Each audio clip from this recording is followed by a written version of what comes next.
Version intégrale du livre Corona versus Bouclier du Sud de Maël Kombila Okaré, président fondateur du Parti panafricain pour le droit des couples du Gabon, paru aux éditions Manoir avril 2020. Sommaire. Introduction. Covid-19. Un problème sanitaire mondial 7 à 13. Un handicap pour les institutions 14 à 23. L'organisation de la riposte 24 à 28. Les défis du politique. 29 à 36. Les enjeux de la lutte 37 à 50.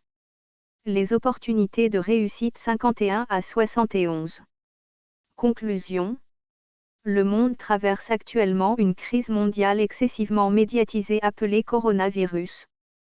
Cette crise sanitaire virale importante a des conséquences politiques, économiques, sociales, environnementales et religieuses certaines au nord comme au sud, en Orient comme au Proche-Orient, mais aussi au-delà. Cette guerre virale puissamment médiatisée a selon de nombreux avis des origines véritablement douteuses. Quoi qu'il en soit, cette crise qui semble avoir surpris les puissants de ce monde, a réussi à éclipser tous les autres sujets brûlants d'actualité, qui ont longtemps occupé l'espace public et médiatique tels le changement climatique, l'autosuffisance alimentaire, le développement rural, l'immigration intercontinentale, la fuite des cerveaux, le terrorisme international, les conflits interrégionaux, les grossesses précoces, les crises humanitaires, les crimes rituels, le crime organisé, et bien d'autres défis auxquels les États sont confrontés depuis de nombreuses années, et qu'ils doivent impérativement surmonter ensemble. Mais pourquoi cet état des choses ? Aujourd'hui, les pays étant directement frappés ou menacés par cette pandémie semblent emprunter la même trajectoire. Cette dernière, décidée au sein même du pouvoir, est motivée par l'état d'urgence sanitaire mondial qui pousse les gouvernements à annoncer les uns après les autres la fin de la récréation et la globalisation du concept de confinement. La fin de la recréation signifie sans l'ombre d'un doute l'interruption temporaire ou définitive du temps dédié aux jeux, aux loisirs à volonté, ou au divertissement libre des esprits au nord comme au sud, en Orient comme au Proche-Orient, mais aussi au-delà. Esprits qui, nous le soulignons au passage, furent jadis maintenus dans un état végétatif ou de coma artificiel, mais aujourd'hui semblent être en train de se réveiller, de renaître de leur centre, de manifester la volonté de s'inscrire définitivement contre vent et marée dans l'ère d'un progrès irréversible. Parmi ces esprits, il y a les habitants du monde sensible, encore appelés les locataires du tiers-monde ou du un tiers du monde. À l'exemple de tous ces hommes et femmes qui ont été victimes de la colonisation hier, et qui post-indépendance semblent être la cible des néocolonisateurs en puissance, qui sont pour l'écrasante majorité partisans d'une colonisation plus civilisée baptisée colonisation douce, c'est-à-dire conceptuelle ou immatérielle. Le confinement et son instauration à l'échelle des nations s'apparentent à la mise en isolement de sujets déclarés malades, car porteurs du coronavirus, mais aussi de sujets sains exposés au risque de contamination au Covid-19. Pour de nombreux observateurs, cette crise sanitaire qui porte atteinte à la personne, à la personnalité et à de nombreux personnages est arrivée avec son lot de problèmes comportementaux affectant aussi bien les élites, les populations civiles, que les forces de l'ordre. Cette manne de problèmes qui se manifeste parfois par des écarts de conduite, est parfois qualifiée à tort ou à raison de dérive autoritaire par certains. Ainsi, en ce qui concerne les forces de l'ordre, on a pu voir sur différents médias la police frapper des civils avec des bâtons dans des lieux de culte, sous prétexte qu'ils n'avaient pas respecté l'interdiction de rassemblement dans les lieux de culte et la mesure de confinement. Ce qui est manifestement des comportements d'un autre âge, et indigne dans la République. À côté de ce comportement des forces de l'ordre, nous avons celui du citoyen lambda, qui consiste à considérer comme normal le fait de refuser d'embrasser un proche, ou tendre la main de bienvenue à notre prochain.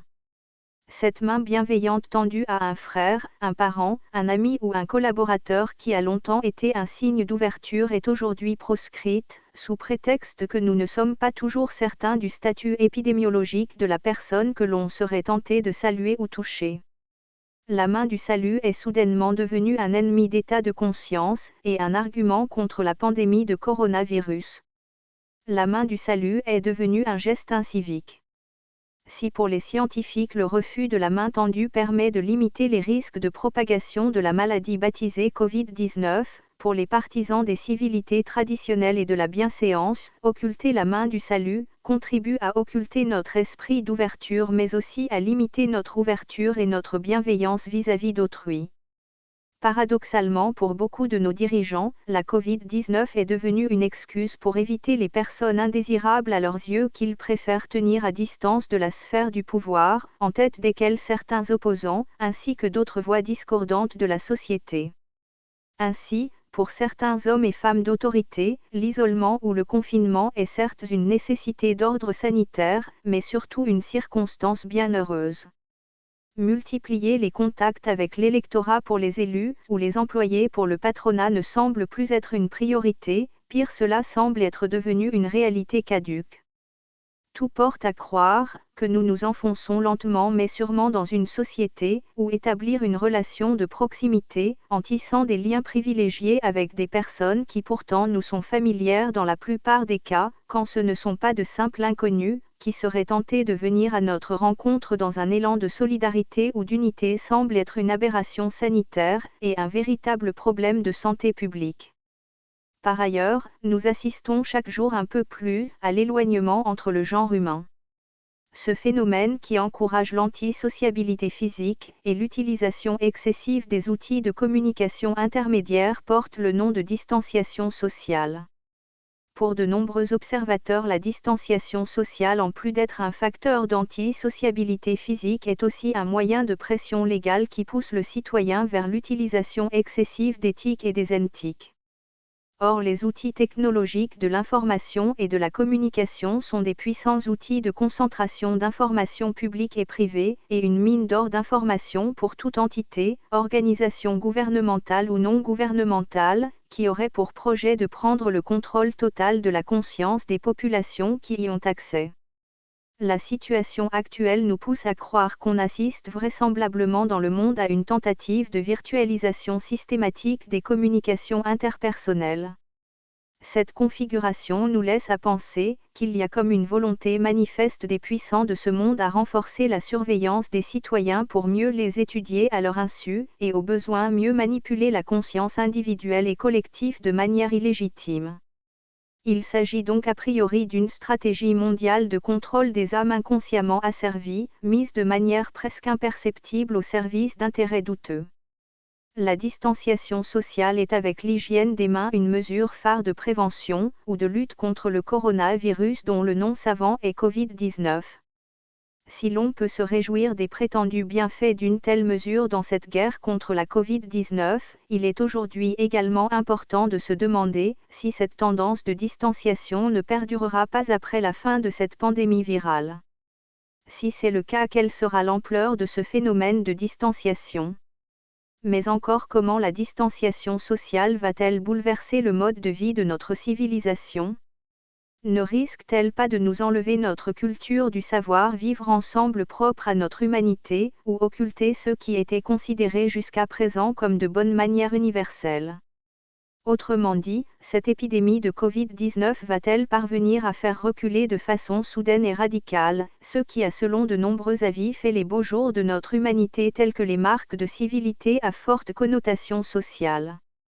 Mais encore, notre civilisation sera-t-elle meilleure, ou pire une fois que la Covid-19 sera loin derrière nous ? Telles sont les problématiques d'ordre moral que soulève ce problème de santé publique appelé coronavirus, et qui devront faire l'objet de réflexions à venir. L'état d'urgence sanitaire mondial lié à la pandémie de Covid-19 semble être un handicap majeur pour les institutions nationales et internationales, au vu des différents bouleversements qu'il entraîne au sein des différentes instances publiques et privées. En effet, depuis cette explosion épidémiologique, plus aucune institution ne semble fonctionner normalement. Des ménages aux administrations publiques et privées, en passant par les institutions financières. L'état d'urgence sanitaire fait désormais de l'ombre à l'état de droit dans la République. Le risque que certains pays deviennent des foyers de non-droit est réel, et qu'en réponse l'état d'urgence militaire permanent soit déclaré et appliqué par certains gouvernements n'est pas non plus écarté. Si c'est le cas, il faudra dans la plupart des cas s'attendre à un recul de la démocratie à l'échelle des nations, au nom de la guerre contre la Covid-19. Cette crise sanitaire prenant la forme d'une guerre virale, contribue de manière certaine à la mise sous clé de nombreuses valeurs morales fondamentales, et sans aucun doute à la suspension des règles conduites essentielles chères à notre République. Ainsi, des parlements sont désormais dans l'incapacité de siéger de façon normale, car tout rassemblement de plus de 10 personnes dans un même espace donné est contre-indiqué, voire même interdit dans certains pays. La plupart des nations privilégient désormais le contact virtuel plutôt que le contact physique. Les gouvernements préconisent pour la majorité d'entre eux le télétravail, ou la rotation minimale du personnel pour faire vivre l'économie. D'où l'utilisation soudaine de la vidéoconférence par de nombreux services publics et privés. Ce moyen virtuel par lequel les plus hautes autorités des pays sont emmenées à débattre des sujets extrêmement sensibles et même à caractère confidentiel, est certes une solution alternative au regroupement physique, mais reste tout de même un outil qui expose les États les plus faibles. Il peut en outre renforcer l'emprise des pays les plus puissants, disposant de personnel ultra qualifié et de technologies avancées en matière de télésurveillance, sur les pays les moins avancés. D'où il convient de se demander quel pays trouve avantage à la globalisation de cette stratégie gouvernementale. Est-ce en majorité les pays du Nord ou du Sud? De l'Orient ou du Proche-Orient? Mais encore à qui profite réellement la configuration actuelle des choses? Est-ce un gouvernement en particulier, ou un consortium privé d'intérêts politiques et économiques qui tenterait d'imposer son hégémonie par la ruse aux peuples de la Terre, afin de mieux les contrôler, de mieux les soumettre, et de mieux les exploiter de génération en génération? En outre, bien qu'on soit amené à reconnaître que la stratégie de visioconférence, en ce temps de crise sanitaire est motivée par de bonnes intentions, il n'en demeure pas moins qu'un pays qui n'a pas une maîtrise totale de ses systèmes, rend vulnérable la nation face aux velléités expansionnistes de forces intrusives. Il expose malheureusement l'État face aux tentatives d'ingérence des puissances étrangères dans les affaires intérieures. D'où il convient pour les États qui veulent préserver leur souveraineté, d'élaborer des systèmes hautement sécurisés, et de mettre en place des mesures intra-étatiques aisément applicables, pour garantir l'impénétrabilité de l'ensemble des systèmes virtuels, qu'ils sont contraints d'utiliser pour limiter la propagation du Covid-19. Il est vrai que les dirigeants qui veulent être en accord avec la doctrine de distanciation sociale et de confinement planétaire, qu'il impose à leurs concitoyens au nom de la lutte contre la Covid-19, sont apparemment obligés d'adopter la visioconférence, et cela même si le risque d'espionnage virtuel n'est pas totalement écarté. Ce qui nous amène à penser qu'une toile à l'échelle mondiale semble inéluctablement se mettre en place.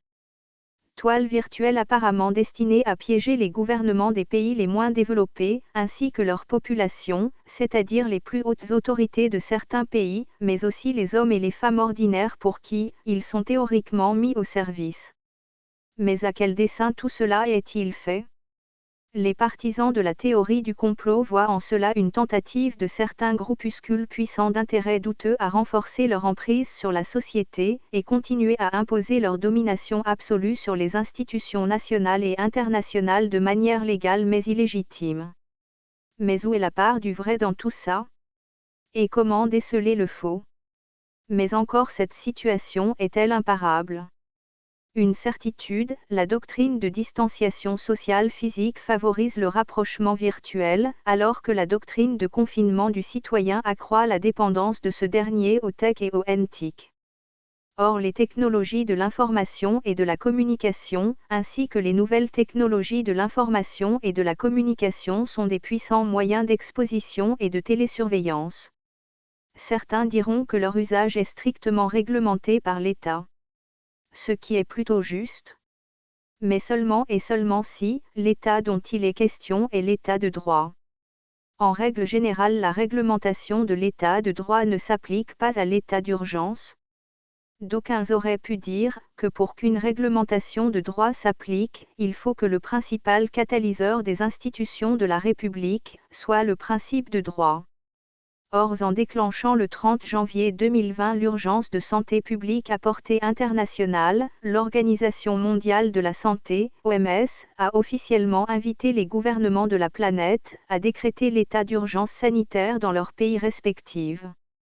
Ainsi, aujourd'hui il est question non plus de crise gérable par des doctrines de droit, mais plutôt question d'une crise gérable par des règles sanitaires adoptées par les autorités habilitées, largement vulgarisées dans l'espace public par des communicants rompus à la tâche, et imposées aux populations par chaque gouvernement à l'échelle nationale. En clair, les recommandations de l'OMS suite au coronavirus, qui se serait propagé dans le monde à partir de la Chine, poussent les gouvernements de la planète à changer leur approche sur la gestion de l'État, en abrégé AGE. Ainsi, on assiste à l'instauration de l'état d'urgence sanitaire dans la majorité des pays de la planète. L'un après l'autre, les États modifient leurs âges comme pour se régénérer. La configuration actuelle des choses nous conduit à dire que la priorité n'est plus donnée à l'état de droit, mais plutôt à l'état d'urgence sanitaire, et en cas de force majeure à l'état d'urgence militaire. L'état d'urgence sanitaire fait appel à des doctrines sanitaires, alors que l'état d'urgence militaire fait appel à des doctrines militaires. Parmi les doctrines militaires les mieux appliquées actuellement au nom de la lutte contre la Covid-19, il y a la mise en quarantaine et le couvre-feu partiel ou total. La mise en quarantaine et le couvre-feu sont sur la terre ferme, ce que le blocus et l'embargo sont sur mer. Ces mesures restrictives visent selon les experts non seulement à ralentir la propagation du virus, mais aussi à empêcher sa rapide diffusion sur un territoire donné, au moment des regroupements spontanés, mais encore de manifestations privées ou publiques. Ces mesures sont en ce sens un moyen efficace, qui peut permettre de gagner du temps, face à une pandémie dont la vitesse de contagion, et le risque de mortalité en cas de contamination est redouté, surtout en l'absence de vaccins ou de traitements curatifs efficaces. Quoi qu'il en soit, la Covid-19 semble dans la majorité des pays, créer au sein de la population une forme d'hystérie collective. Cette dernière instaure progressivement dans la société, comme un sentiment de panique qui tend à se généraliser. Or, toute société qui s'appuie sur la panique est une arme instable pour le pouvoir, et une menace avérée pour l'ordre public. Or, c'est le respect de l'ordre public, qui conditionne la vie dans la société, donc la destinée de la nation. D'où la nécessité pour les gouvernements qui veulent préserver les acquis de la République d'imposer en cas de nécessité l'état d'urgence militaire, qui par nature n'a pas vocation à se soumettre absolument au droit civil. Si l'on part du principe que le code militaire est diamétralement opposé au code civil, on comprend aisément que la logique des institutions armées n'a pas à se conformer à la logique des institutions de droit civique, surtout lorsque l'état d'urgence militaire fait de l'ombre à l'état de droit dans la nation.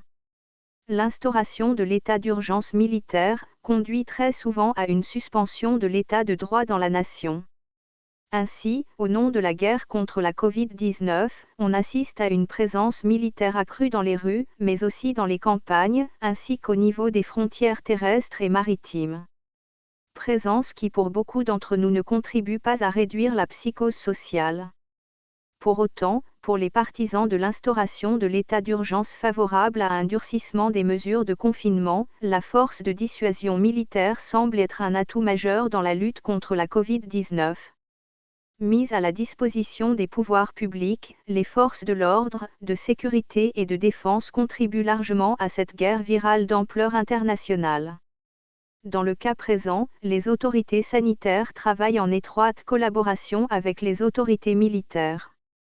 Ils ont certes des âges différents, mais ils se complètent en participant activement au plan de riposte contre ce fléau mortel qui est la Covid-19.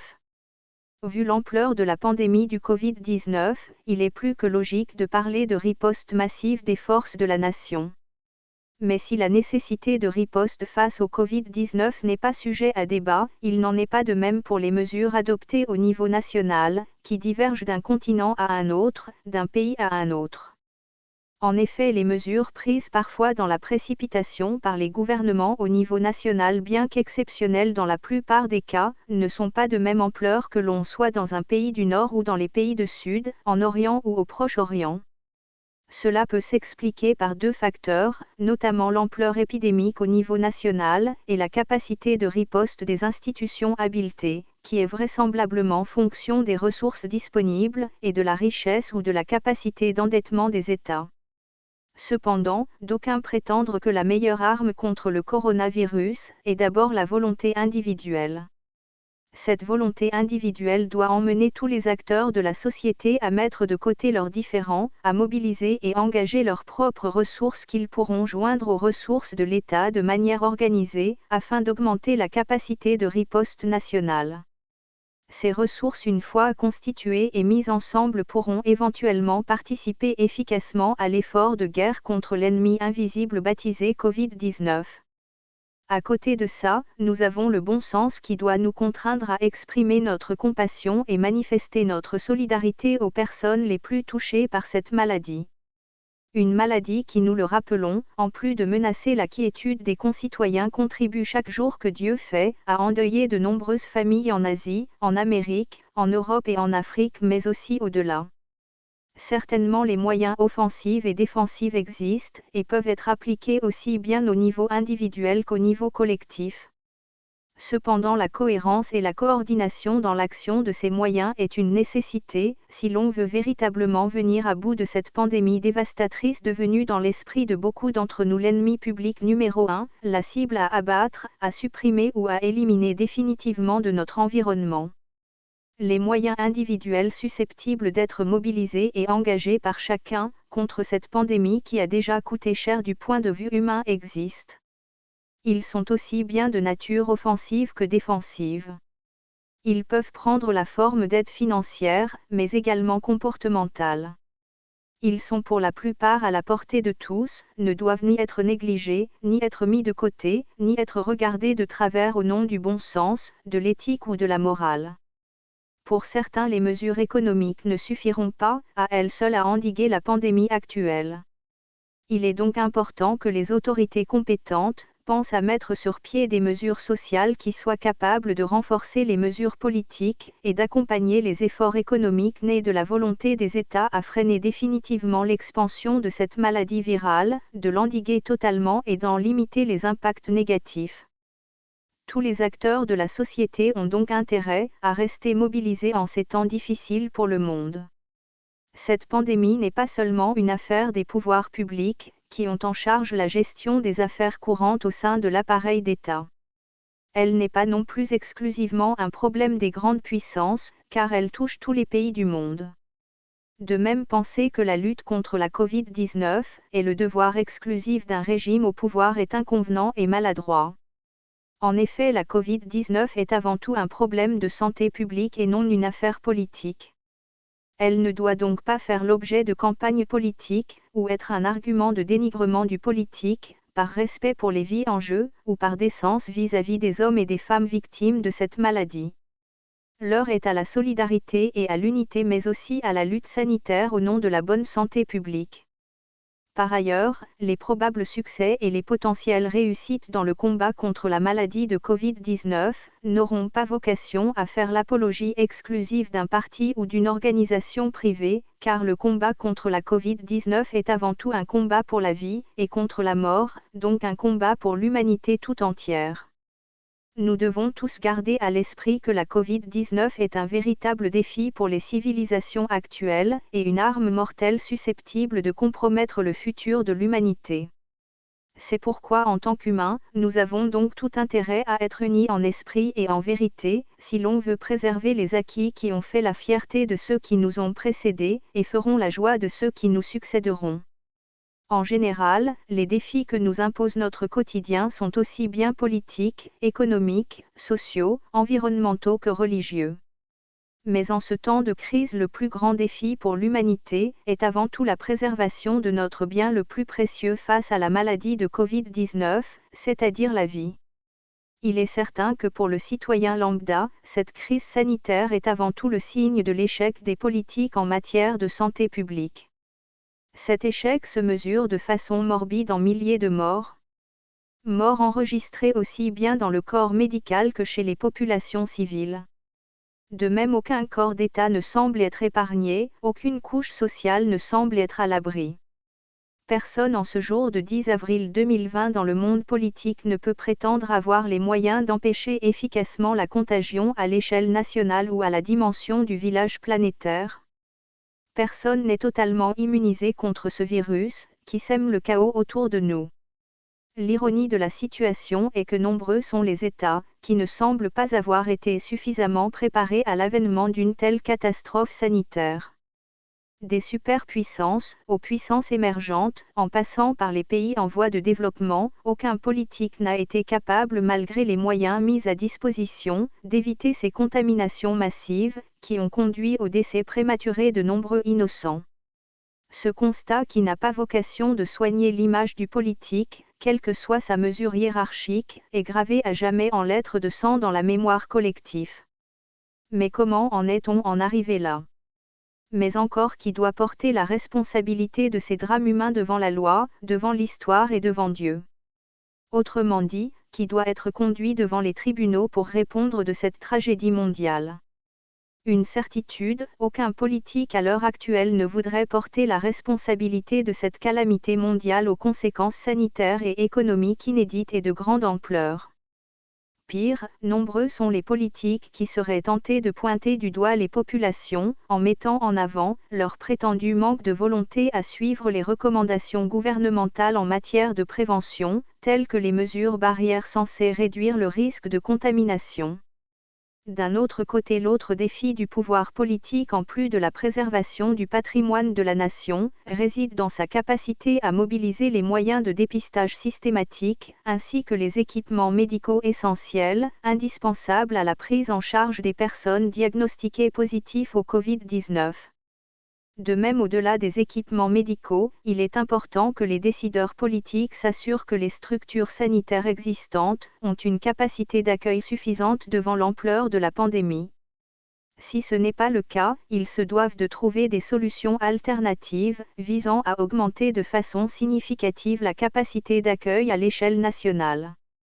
Par ailleurs, un accent particulier doit être mis sur la sécurité du personnel du corps médical, ainsi que celle des forces de l'ordre, de sécurité et de défense nationale, qui doivent absolument rester en veille, sinon actives en cas de crise comme en situation de paix. Toutefois, les dirigeants des États doivent également veiller à mettre les moyens appropriés à la disposition des centres de recherche reconnus, et prendre les dispositions légales, permettant de mettre le plus rapidement possible sur le marché un remède ou un traitement accessible sur l'ensemble du territoire national à un coût abordable. C'est seulement à ce prix que les politiques pourront parler de victoire contre la pandémie de Covid-19. Ce qui détermine l'état d'esprit d'un champion, ce ne sont pas les occasions de réussite, mais plutôt la raison de l'échec. Il est donc important que tous, nous nous demandons, pourquoi avons-nous connu ces échecs individuels et collectifs face à cette maladie ? Qu'est-ce qui n'a pas marché dans notre approche ? Qu'est-ce qui aurait dû être fait, pour limiter efficacement l'impact de ce fléau de Covid-19 ? Qu'est-ce qui a été mal fait dans notre gestion de cette crise ? Car ce qui nous a fait défaut aujourd'hui, peut à nouveau nous faire défaut demain. Pour remporter le combat contre la Covid-19, le Nord comme le Sud, l'Orient comme le Proche-Orient ont besoin des hommes de défi. Ce qui fera de vous un homme de défi, ce n'est pas votre goût du challenge, encore moins votre volonté de succès, ou même votre besoin insatiable de réussite. Ce qui fera toujours de vous un homme ou une femme de défi, c'est avant tout, ce que vous savez tout au fond de vous, et que vos adversaires en face malgré leur pouvoir, leurs moyens de pression, ou leurs avancées technologiques sont, soit dans l'incapacité de deviner de manière certaine, soit dans l'incapacité de le déterminer avec exactitude. Ce qui fera de vous un homme de défi comme David, c'est ce que vous savez et qu'ils sont censés ignorer. Car en réalité pour la majorité d'entre eux, vous savez qu'ils ne savent rien de vous, encore moins de votre Dieu. Alors pourquoi craindre ces géants aux pieds d'argile, vous qui êtes entrés dans l'intimité totale du divin, qui vous a librement livré leur talon d'Achille, vous qui êtes parrainés par celui dont le nom est au-dessus de tous les noms, et dont vous êtes l'image fidèle, la ressemblance parfaite, ou la première représentation souveraine dans le monde, jusqu'à l'avènement du royaume de Dieu, au cœur de la République. pour nous mais surtout pour nos enfants, nous devons donc de relever ce défi, que nous imposent les circonstances de la vie avec intelligence et discernement. Nous devons mobiliser les plus braves d'entre nous, afin de remporter la plus belle des victoires face à cette pandémie qui continue à tuer, et nous emmène jour après jour à compter nos morts. Nous devons le faire pour nous, pour ceux qui ont été emportés par la maladie, mais surtout pour les générations futures. Le monde a connu pire et nous devons toujours garder cela à l'esprit. Avec l'aide de Dieu, nous ne plierons pas devant la maladie. Selon la Déclaration universelle des droits de l'être humain, du 2, le mot maladie est inspiré de l'expression le maladie. La maladie est donc à l'origine une mauvaise parole prononcée par une entité maléfique, dans le but de provoquer chez une victime potentielle des symptômes traduisant au moins un dysfonctionnement naturel ou biologique, intellectuel ou psychologique, métaphysique ou spirituel. D'où la nécessité pour nous que nous gardons une attitude positive en ce temps de crise.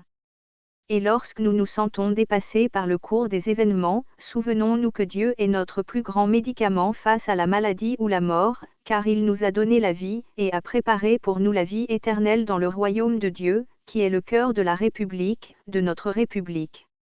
Mais qu'est-ce que réellement un médicament? Et à quoi renvoie l'idée de la République? L'un des principaux enjeux dans cette lutte contre le Covid-19 est la mise sur pied d'un médicament efficace.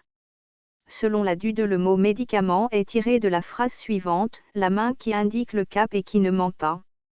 Cette phrase fait référence à la main du salut, main du bonjour ou qui bénit.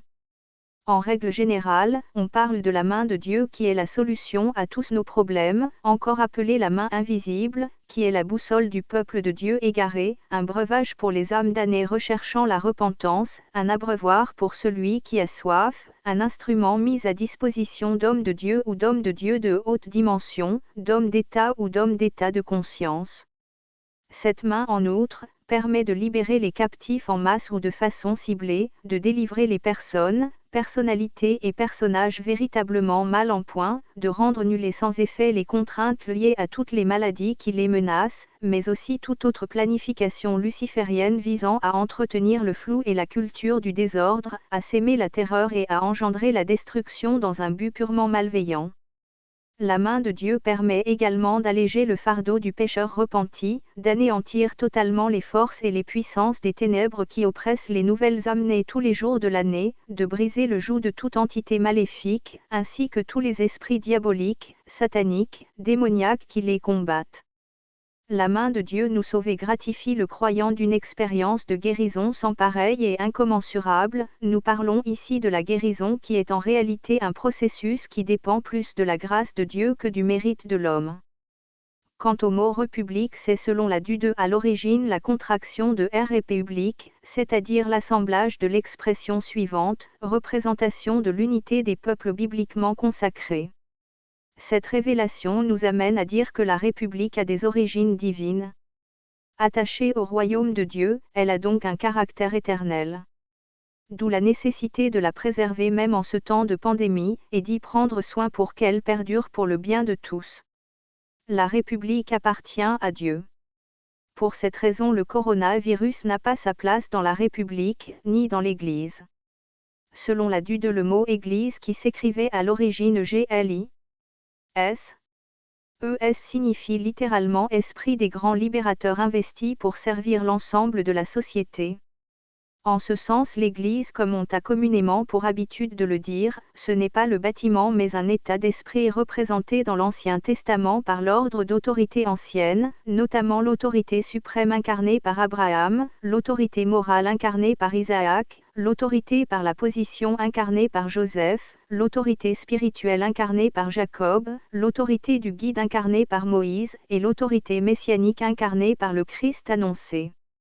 Mais c'est aussi selon le Nouveau Testament l'autorité du Père, du Fils et du Saint-Esprit qui sont au-dessus de toutes les autres formes d'autorité.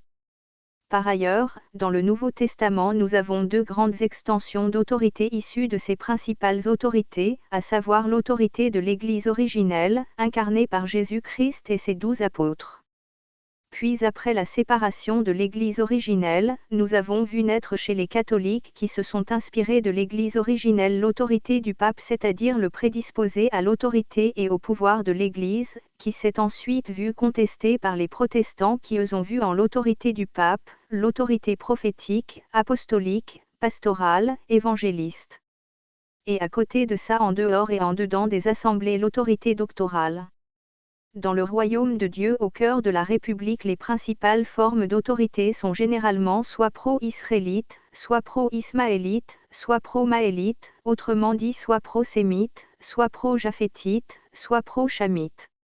Aussi, dans la perspective d'éradication du Covid-19, nous devons prendre autorité face à la maladie, soumettre et chasser les esprits qui l'incarnent. Ce rôle est destiné à l'Église de Dieu, qui a sa partition à jouer face au combat contre la Covid-19. Cette lutte n'a donc pas seulement un caractère physique, elle est aussi surnaturelle, car la Covid-19 s'attaque au sang, à la chair mais aussi à l'esprit. La Covid-19 est une arme maléfique contre l'humanité, qui prend la forme d'une maladie subjective. Selon la DU2 est appelé malade subjectif celui ou celle qui est sujet d'une maladie subjective. C'est donc dans l'inconscience collective au départ, un dysfonctionnement qui serait la conséquence de mauvaises paroles lancées par une puissance des ténèbres.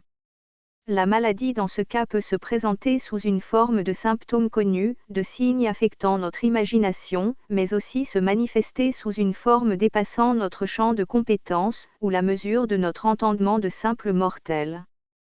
Selon la DU2, le mot malade peut objectivement être traduit par la formule suivante. Malade égale mal, adaptation plus adéquation plus adepte.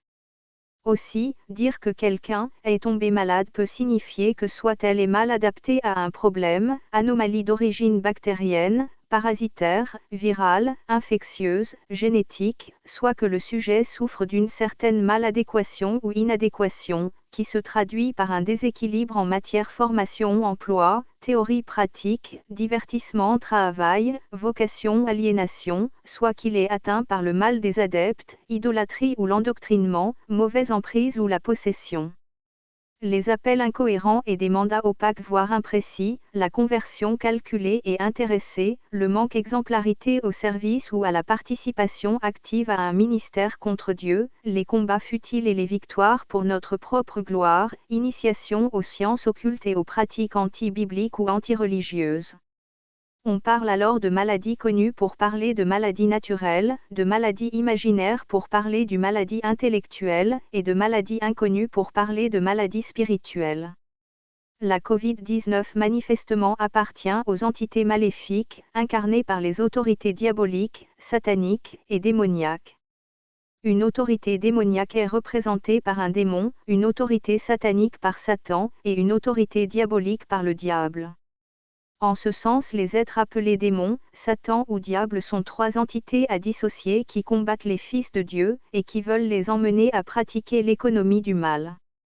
Selon la DU2, le mot démon serait l'image du mot monde en verlan. Il fait généralement référence à un état de conscience, qui se caractérise par une opposition au bon sens ou à Dieu. Ainsi, on dit que les démons sont des entités qui poussent l'être humain à faire le contraire de ce que Dieu attend de lui. On parle alors de nature ou de fonction altérée par l'action démoniaque. Quant au mot Satan, il serait le paronyme ou à l'image du mot Saton. Le Saton est un mot verlan qui s'écrit à l'origine tonsa. Le tonsa désigne généralement chez les philosophes, ce qui correspond au ça de quelqu'un, par opposition au moi, la conscience. Le ça est l'esprit le plus primitif en l'être humain, qui est parfois associé à la notion du subconscient. Une entité satanique est donc l'incarnation d'un esprit malfaisant, qui pousse un individu à manifester ses plus bas instincts ou son instinct animal. S'agissant du mot diable, il serait à l'origine inspiré de l'expression addiction biblique. Il s'agit donc d'une entité incarnée, qui pousse l'être humain vers des addictions multiples et variées qui visent à le rendre totalement dépendant de celle-ci par l'attachement charnel, à maintenir son esprit captif par la ruse, ou qui tente de l'empêcher de vivre pleinement sa vie dans le monde libre, et œuvre pour l'éloigner de Dieu notre Père qui est aux cieux ou dans le ciel. Selon la Dude, le mot ciel qui à lui s'écrivait aux origines du monde ciel, signifie quant à lui en vérité chemin initiatique vers une élévation libre. Le ciel est donc en toute logique la voie par excellence qui nous conduit vers la lumière éternelle, source de vie à l'infini.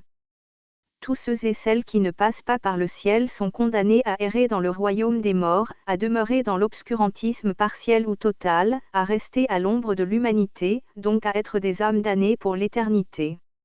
Le coronavirus est instrument de mort au service de l'axe du mal, qui a fait de notre monde un cimetière à ciel ouvert. Selon la Dude, l'axe du mal regroupe l'ensemble des forces et puissances maléfiques viscéralement hostiles et opposées à l'axe du bien. L'axe du mal est gouverné par les autorités sataniques, diaboliques, démoniaques, leurs serviteurs, ainsi que les races de vipères ou races maudites encore appelées non repenties. Par contre, l'axe du bien rassemble l'ensemble des forces et puissances potentiellement riches, favorables au développement des règles de bienveillance, bien-être, attachées aux mesures bien saillantes, bonne tenue, mais aussi à tous les bienfaits, bien acquis politiques, économiques, sociaux, environnementaux et religieux. Les principaux animateurs et acteurs de cet ensemble sont les enfants de la grâce naturelle et les repentis, affiliés à Noé, encore appelés selon les métauréformistes one par les Saxons, c'est-à-dire l'unique ou le seul, et par les latins néo, c'est-à-dire le nouveau. Les repentis, les convertis ou les affranchis sont les personnes, les personnalités ou les personnages qui descendent soit de Sem, soit de Cham, soit de Japheth, et qui ont pris la ferme résolution de rentrer dans la gloire de la seconde maison. À côté de ceux qui précèdent, nous avons également les enjeux liés aux IDE. Selon la Dude, la notion des IDE est l'abréviation d'immigration, déportation et exode. Le flux des IDE correspond à un mouvement de masse de population d'un point A à un point B, d'une région sous-développée à une région développée, d'un pays à un autre. La stratégie des IDE vise à vider ou désemplir un territoire de ses âmes. Déconcentrer ou concentrer toute une communauté en un lieu, afin de les faire disparaître de la civilisation, au pire les exterminer moralement, physiquement ou intellectuellement. Dépeupler une région donnée post-crise politique, économique, sociale, environnementale ou religieuse. Par ailleurs, les deux autres principaux enjeux sont également les gains du paradis et le cimetière à vie. Selon la Dude, le mot paradis à l'origine est la contraction de l'expression pas de radiation. Le paradis est en ce sens un lieu où la lumière pour la première fois depuis Adam et Ève éclairera les enfants et créatures de Dieu enrôlés au sein de ses armées, ainsi que les citoyens de son royaume sans émettre aucune radiation qui nous le rappelons dans le monde des vivants en principe porte atteinte à la vie et sont souvent source de mort précoce pour les vivants à l'image de celle émise par le soleil. Par contre, toujours selon la Dude, le mot cimetière qui s'écrivint à l'origine cimetière est la conjugaison des mots ciel, mer et terre. Dans l'ordre, nous avons d'abord l'association du C et du I du mot ciel, ensuite du M et du E du mot mer, et enfin de T et des lettres T, E, R, E du mot terre auxquelles on fixe la lettre I du mot imagination. Ainsi, habiter un cimetière, c'est donc être mort et ressuscité spirituellement. C'est aussi s'imaginer être une personne, une personnalité ou un personnage qui est d'abord tombé du ciel, puis partant du monde englouti, tiers-monde, est devenu l'homme qui est passé par-dessous la mer, où il a été sauvé des eaux par des pêcheurs convertis en chrétiens, qui lui ont bien accueilli dans leur barque comme des membres du protocole d'une assemblée de Dieu, bien encadrés comme des diacres, étaient à sa bonne écoute tels des pasteurs, orientés vers la bonne direction comme des prophètes. Bien accompagnés tout au long du chemin tels des apôtres de Christ, partagés avec lui des bonnes paroles comme des évangélistes, bien servis comme des véritables serviteurs de Dieu, bien documentés tels des docteurs de la parole, qui ont le souci permanent de laisser des traces écrites à la portée des générations futures. Il se doit pour cela à communier avec eux tel un prêtre de Dieu, conduit sur la terre ferme dans son pèlerinage par le Saint-Esprit, afin que la grâce de Dieu à l'image du soleil, qui préside au jour depuis la création du monde, le gratifie de ses bienfaits, en l'inondant entièrement, comme s'il vivait réellement dans un paradis sur terre, à son plus grand bonheur, au plus grand bonheur de sa descendance, mais malheureusement aux grandes âmes, de tous ceux et celles qui le combattent injustement. quotidien avec des armes pas du tout orthodoxes, non conventionnelles ou des moyens disproportionnés. Probablement par la théorie voire le discours, possiblement par la technique voire la technologie, ou potentiellement par la rente voire le bénéfice. Scientifiquement, un individu qui est mal pris en charge par des personnels de santé, mal consulté par des médecins, mal conseillé par des pharmaciens, mal traité par une autorité ou même son prochain, risque de finir sa course dans un cimetière semblable à un trou sans fin, dans lequel il ne sortira peut-être jamais. Les enjeux de cette crise sanitaire liée au Covid-19 sont multiples et variés. Ils sont aussi bien d'ordre politique, économique, social, environnemental que religieux. Mais quelles opportunités face à cette pandémie? La Covid-19 est un défi d'ordre sanitaire, mais également une opportunité pour le peuple de Dieu de demeurer dans la méditation et la prière durant ces temps de confinement. Mais la Covid-19 est aussi pour la médecine une occasion de remporter une unième guerre virale aux conséquences mondiales sans précédent. Selon la DUDE, le mot prière qui s'écrivait à l'origine priere signifie littéralement parole qui ressource de l'intérieur et de l'extérieur par la révélation de l'esprit. La prière a en ce sens un caractère à la fois visible et invisible, porté sur la révélation de l'esprit en connexion avec Dieu.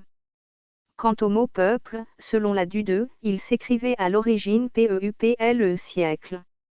Cette contraction désigne littéralement ceux et celles qui sont pour des enseignements uniformes, populaires et élitistes dans la société. En d'autres termes, est du peuple, celui qui reçoit des enseignements. Aussi, en plus du devoir de méditer les enseignements de Dieu, de prier chaque jour que Dieu fait, pour implorer sa miséricorde, de demander qu'il lui accorde la repentance et qu'il lui restaure au besoin, le peuple est celui qui reçoit ouvertement la connaissance par le canal de l'enseignement. Ainsi, le véritable homme du peuple n'a pas vocation à vivre dans l'ignorance, car il recherche et va au contact du savoir universel. Du savoir politique, économique, sociologique, écologique, ecclésiastique, technique et technologique. Autrement dit, n'est pas du peuple qui veut, mais est du peuple qui peut. Nul ne peut prétendre être du peuple s'il n'aime pas les enseignements, donc la connaissance. D'où nous disons que la situation de confinement institutionnel doit être une occasion pour nous de nous rapprocher davantage de la connaissance scientifique, mais aussi de la connaissance divine, source de sagesse infinie.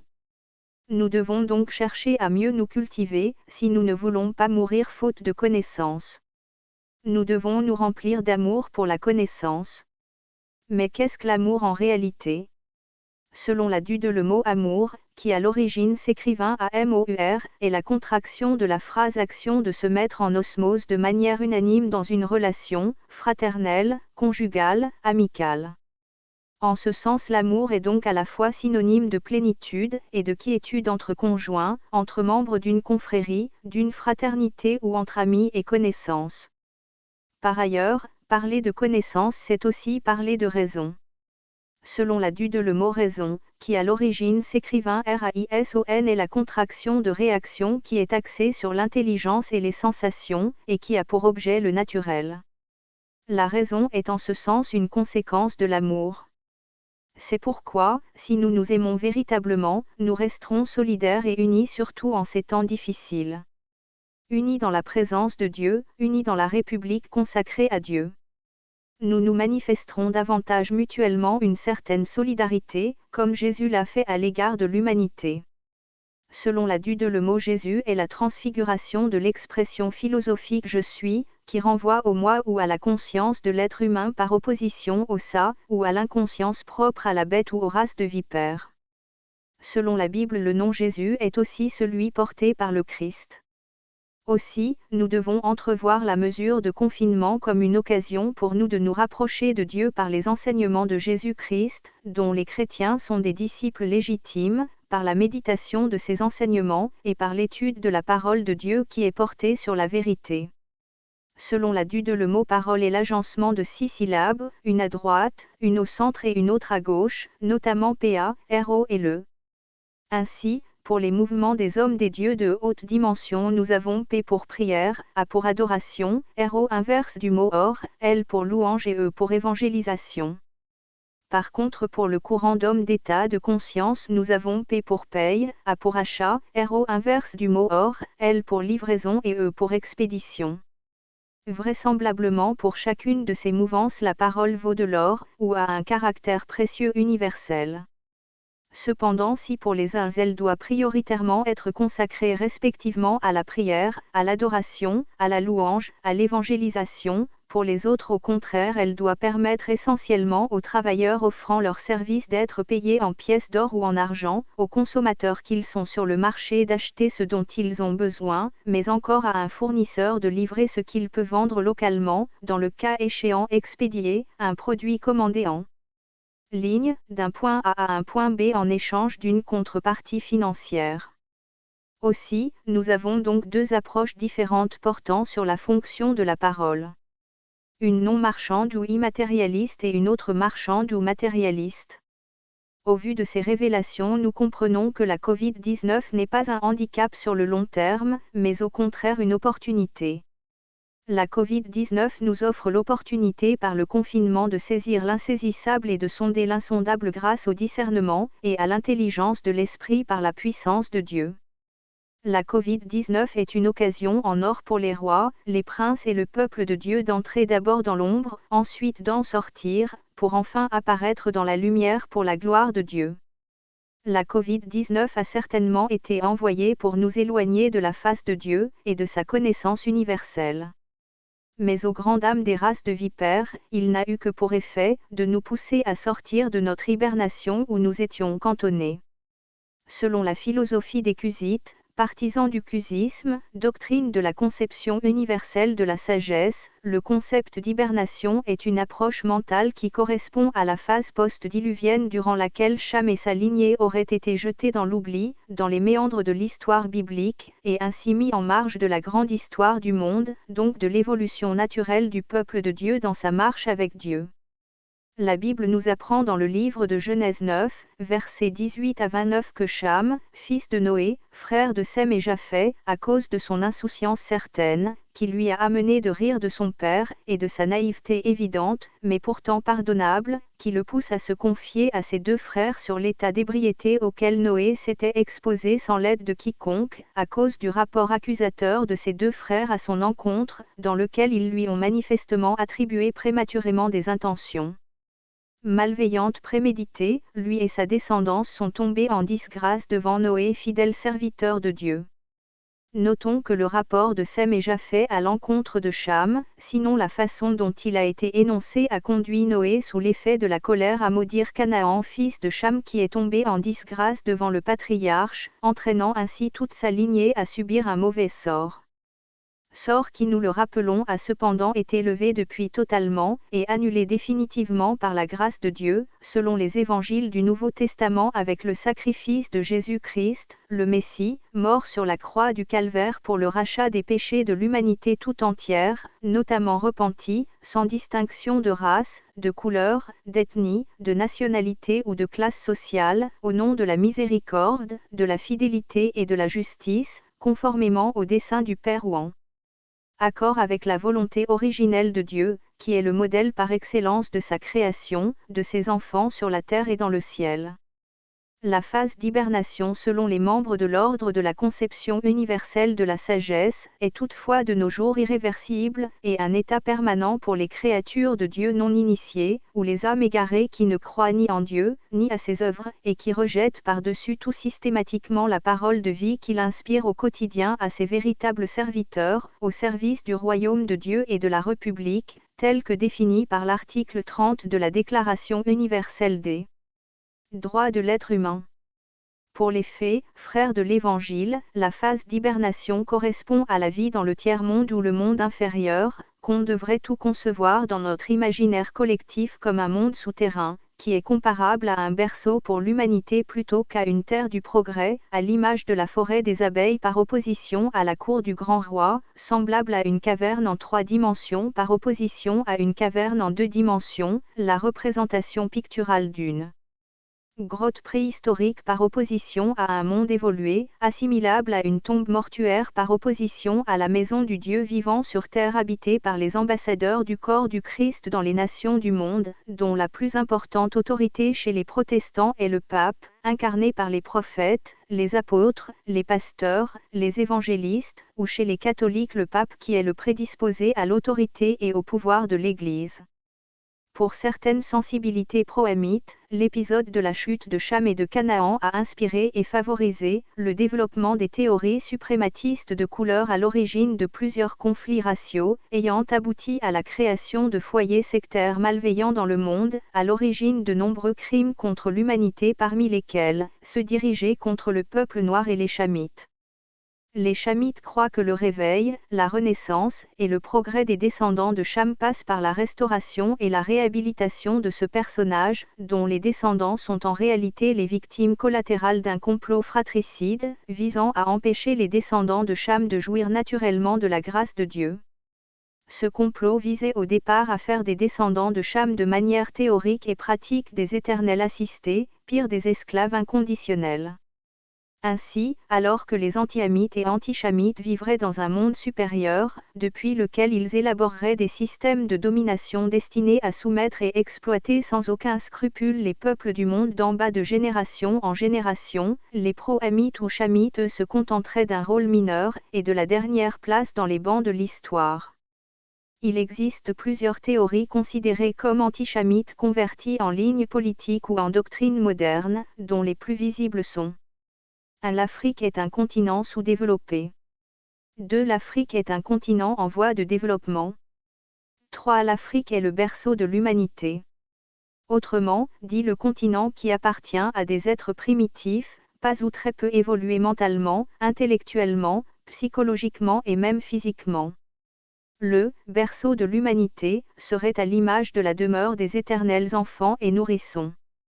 Par opposition, la terre de progrès serait l'Occident, qui regroupe dans la conscience collective à tort ou à raison les territoires d'Orient ou de Proche-Orient, ou l'Amérique et l'Occident. L'ensemble de ces territoires, contrairement à la terre du Sud ou au berceau de l'humanité, constituerait naturellement le terrain de jeu des adultes en corps et en esprit. Le berceau africain est à l'image du royaume de Peter Pan, ou au pays de la fée Clochette, c'est-à-dire une terre de prédilection des rêves, des illusions populaires et de l'utopie intergénérationnelle d'État. L'Afrique serait apparemment aux yeux de beaucoup de citoyens du Nord, plus vue comme la terre du passé alors que l'Occident, l'Amérique, l'Orient et le Proche-Orient sont eux des territoires de progrès, donc le rêve ultime pour tout immigrant au Sud. Cette vue étroite de l'esprit est celle généralement des personnes, des personnalités ou des personnages anti-chamites déclarés ou non déclarés. Il existerait selon les pro-chamites qui ne sont ni racistes ni antisémites, plusieurs théories considérées comme anti-hamites ou chamites. En voici quelques-unes se présentant sous forme de citations ou de visions politiques. 1. La meilleure façon de cacher quelque chose à un noir est de le mettre dans un livre. Source inconnue. 2. L'Afrique n'est qu'un cimetière pour l'Africain, Vladimir Poutine. 3. Je n'ai pas besoin de vous harceler comme les présidents français le font disant que la France-Afrique est terminée, pourtant ils continuent à envoyer les faux touristes qui vous espionnent et reviennent leur dire comment il faut vous recoloniser. Donald Trump. 4. L'Afrique n'est pas encore assez rentrée dans l'histoire, Nicolas Sarkozy. 5. La stratégie macronienne de restitution des reliques pillées pendant la colonisation. L'objectif principal de cette stratégie serait d'encourager les peuples africains à retomber dans l'obscurantisme psychologique, intellectuel et spirituel.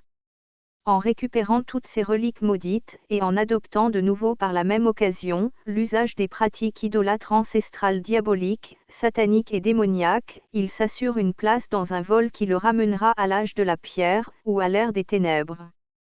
La Covid-19 est une opportunité pour l'Afrique de connaître un réveil véritable et total, une renaissance ininterrompue et complète, un progrès constant et généralisé. Selon les chamites, les fils de Cham ne seront plus jamais les esclaves de qui que ce soit, car ils se savent libres aujourd'hui plus que jamais.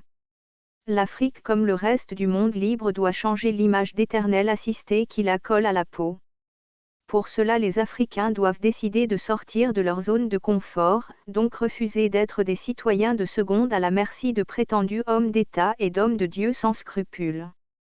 L'Afrique doit impérativement devenir la terre des hommes de Dieu de haute dimension, HD, ainsi que celle d'hommes d'État de conscience, HC. L'Afrique doit se doter d'une conscience libre, en établissant sur son sol l'Union des âmes libres, UAL, et en décrétant officiellement l'Afrique comme étant la terre des États unis d'âmes libres, EUAL. Selon la DUDE, les États unis des âmes libres, EUAL, est l'idée ou l'image de la République révélée par Dieu et formalisée par le génie humain. Elle est le résultat de l'Union des âmes libres, UAL, qui elle-même est la version la plus évoluée du principe de l'Union des âmes, UA. Le UAL est une expérience de génie, des visionnaires du peuple appelés les âmes libraines. UAL et les EUAL sont avant toute chose des états de conscience dans l'État ayant pour fondement la Constitution, la formation et l'application du droit universel de l'être humain. Aujourd'hui plus que jamais, l'Afrique doit être une priorité pour les Africains avant tout, car elle regorge de potentialités immenses qu'aucune épidémie ne saurait occulter. Le développement des nations et la croissance des pays sont une préoccupation majeure à la fois pour les dirigeants et leur population. Ce besoin est une nécessité en particulier dans les pays du tiers-monde, encore appelés le 1/3 du monde. Le 1/3 du monde représente en réalité le monde sensible où la majorité des populations semblent soumises à un mauvais sort ancestral, dont elles avaient du mal à se défaire jusqu'à ces dernières années. Il est important pour une nation qui souhaite véritablement aller de l'avant, de mener de profondes réflexions sur la condition de l'être, de l'homme et de l'humain, qui sont d'après la Déclaration universelle des droits de l'être humain 3 entités distinctes. Il est important pour toute civilisation qui souhaite se développer, à la fois mentalement et physiquement, de ne pas seulement chercher à copier ou mal copier des concepts qu'elle ne cerne pas toujours de façon claire, et qui semblent limiter son imagination. L'imagination est une arme puissante que Dieu a placée entre nos mains, et nous devons religieusement apprendre à nous en servir dans notre intérêt, dans l'intérêt de notre réveil, dans l'intérêt de notre renaissance, dans l'intérêt du progrès de notre civilisation. L'Afrique est une grande cour dans laquelle jouent de nombreux acteurs, et le lieu de prédilection où se jouera très probablement l'avenir du monde entier. Les Hamites, bien que convertis depuis des siècles, ont été vraisemblablement manipulés et montés les uns contre les autres. Et aujourd'hui nombreux parmi eux sont marginalisés de manière injuste, ou minimisés pour de mauvaises raisons. Aujourd'hui, il est temps que les Africains s'arment de courage et commencent tous à essuyer leurs larmes, à poncer leurs blessures et se mettent ensemble pour bâtir leur continent, notre continent tel que Dieu le conçoit véritablement. Pour ce faire, nous avons besoin de doctrines à la fois politiques, économiques, sociales, environnementales, et même religieuses qui reflètent non seulement la réalité, mais surtout la vérité. Un puissant vent de réveil souffle sur l'Afrique et les Africains au grand regret des anti-hamites ou chamites nés ou convertis, qui ont toujours combattu le panafricanisme. Pour réaliser sa renaissance complète, l'Africain ne doit plus juste se contenter de faire la politique du ventre, des affaires pour s'enrichir à tout prix, des œuvres de charité pour se faire voir, de réaliser des actions humanitaires limitées, ou d'entretenir l'illusion d'une espérance qui semble être condamnée à demeurer toujours loin des yeux mais tous les jours près du cœur. Pour aller véritablement de l'avant et réussir toutes leurs entreprises, les descendants biologiques de Cham, fils de Noé, fidèles serviteurs et prophètes de Dieu, doivent également être des visionnaires au service du continent. Nous devons impérativement proposer au monde nos propres success stories et penser à valoriser nos propres modèles de société. Si l'Afrique veut réellement atteindre une pleine croissance économique, elle doit, en plus d'adresser des prières à Dieu, comprendre les lois de la nature instaurées par Dieu qui régulent et gouvernent nos vies, nos esprits depuis des siècles. La recherche et la science sont deux moyens exceptionnels mis à la disposition de l'intelligence des hommes et des femmes, sur lesquels s'appuie l'humanité depuis des générations. Ils doivent par conséquent être mis au service du prochain, de nos autorités, ou du pouvoir établi par Dieu, et investi par son peuple dans la nation qui lui est consacrée. Il est temps que les États africains d'ascendance hamite, leurs dirigeants porteurs de pouvoir et les populations détentrices de pouvoir se mettent véritablement au travail de manière cohérente et organisée. Par ailleurs, l'homme n'étant pas à l'origine consacré à travailler tout le temps, nous devons repenser nos moyens de divertissement et nous efforcer de les rendre compatibles à nos vocations individuelles. Aussi, nous devons tous préférer au temps dédié pratiquer des loisirs à valeur citoyenne, LVC, plutôt que des loisirs qui peuvent potentiellement aliéner notre conscience ou polluer notre morale. Si nous voulons vivre notre réveil véritable et total, notre renaissance ininterrompue et complète, et notre progrès inattendu et constant, nous devons nous donner un cap, et le suivre tous ensemble jusqu'à l'avènement de notre croissance formelle et de notre développement achevé. Le développement d'une nation passe par l'entrepreneuriat. Celui qui veut entreprendre doit se doter des gènes de l'entrepreneuriat. Celui qui a en lui les gènes de l'entrepreneuriat n'attend pas impassiblement la réussite, mais y travaille pour y accéder. Il travaille en temps de crise comme en temps de paix. Le corona n'est qu'un virus qui aura bientôt sa place dans les livres d'histoire.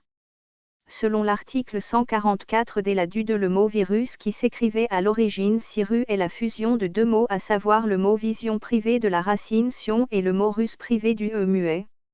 En ce sens est considéré comme virus celui ou celle aurait probablement, possiblement, potentiellement mis à nu ou découvert de façon isolée, ou grâce à une collaboration surnaturelle, la vision du plus rusé de tous les animaux, qui vise à garder le peuple de Dieu dans l'obscurantisme, à le mystifier davantage, à le maintenir dans un état végétatif avancé comparable à un coma psychologique, intellectuel ou psychique. Il a la capacité de déprogrammer la masse et de la sortir de l'emprise des forces maléfiques, ou des puissances des ténèbres qui les oppressent ou les exploitent de façon injuste et illégitime.